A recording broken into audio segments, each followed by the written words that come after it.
Hi everyone, Jamie Vaughn here for Singing News, and I am here with the unbelievably talented Ernie Haase. Hey, Hey, how I are was you? going to get ready to look over my shoulder and say, who's she introducing? It's good to see you, Jamie. Good to see you too. And I am so excited to be here to talk to you about A Jazzy Little Christmas. Yeah, we're excited. It just feels like a warm hug or a Hallmark movie or hot chocolate kind of all mixed together. Yay, that's Yeah. what we wanted. Yeah. What was the inspiration behind it?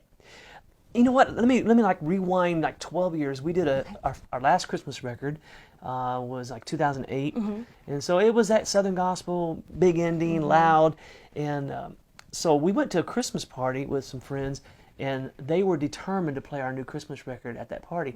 And I looked at my wife and I said, "It's aggravating to me to death." So it works good in concert. So that's where it started with me 12 years ago. I told her then, and I told my producer Wayne Hahn, I said, well, the next Christmas record I do is going to be intentionally intimate.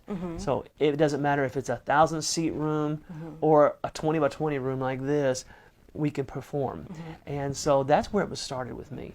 And I'm a big fan of jazz music. I'm a big fan of the Four Freshmen.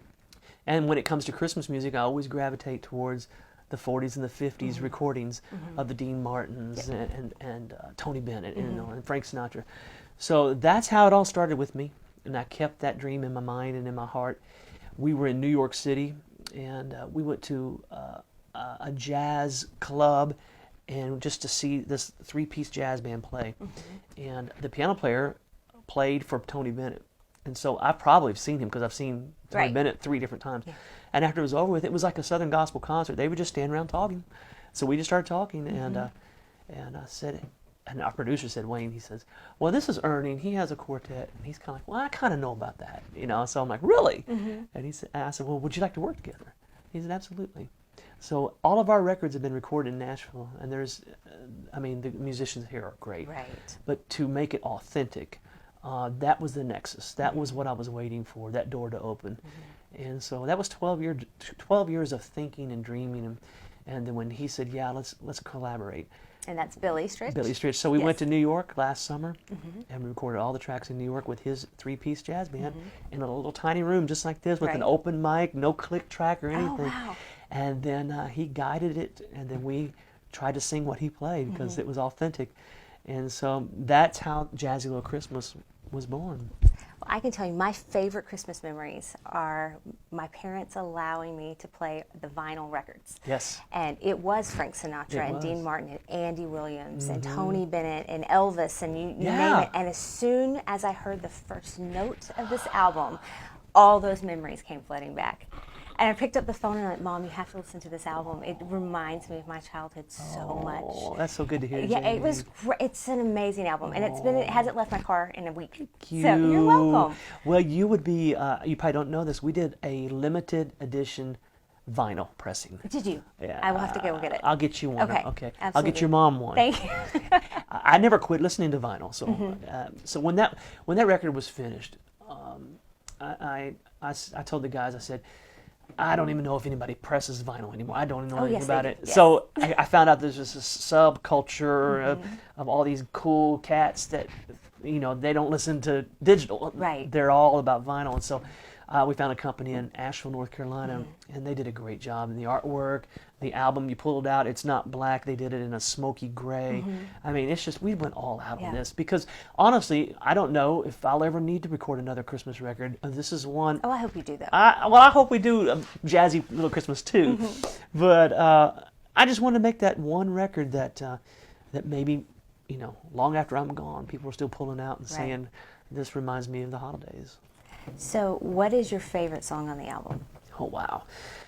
Well, we did 14 songs, and so there's only 3 original, and so they're all classics, whether they be sacred or holiday. We try to give them their own interpretation. We didn't try to copy anybody. So the first one that comes to my mind is "We Three Kings." That came out so well, and then the history behind the song. It was written by a man who was studying to be a lawyer but decided to be an Episcopal priest. And so there in New York City he wrote, and this was like 150 years ago, he wrote what they call the first American Christmas carol. everything else before that was from the old world. And so that's one of my favorites off the record. And then, of course, there's fun things. But if I had to nail it down to one, it would be Christmas in Manhattan. I love that song. That was a song I co-wrote with Wayne Hahn and Joel Lindsay. So Lisa and I, we've been married this December, will be 29 years. And right after we got married, we started our little tradition where we would go after Thanksgiving to New York, and we'd do a Broadway blitz. And we just take in musicals and food. That's all we would do, and then take in the lights of the city. So I told them, I said, I want to write a love song, a Christmas love song about that experience. And so Christmas in Manhattan is a love story, hopefully that everybody can see themselves in. And you're going on tour now. We are. So when we leave this room, we'll take off. We do our first Christmas concert at the Villages in Florida. Okay. We'll have those hot red velvet jackets on, but it'll be too hot to wear. Well, but we're they have going air conditioning, so that's what's great about Florida. I hope they have it on. And then we go to San Diego and we do a Mexican Riviera cruise. We come off that cruise and we're right back into the Christmas tour. And where can people find out about the tour? But that would be the easiest way to do that is my website. It's just erniehaase.com. And still yet, I have to spell my last name because it's not anyway the way it sounds. It's H-A-A, 2 A's, S-E. And you can find all of our tour dates there. Yeah. And Ernie, you were doing something very special with the proceeds this year for this album. Yeah, so that New York theme keeps coming through. So we I think it was about 2 years ago, we helped record a record called The Unfinished Songs of Fanny Crosby. You know, and so there's that New York theme there, and we kind of did some things with the Bowery Mission there.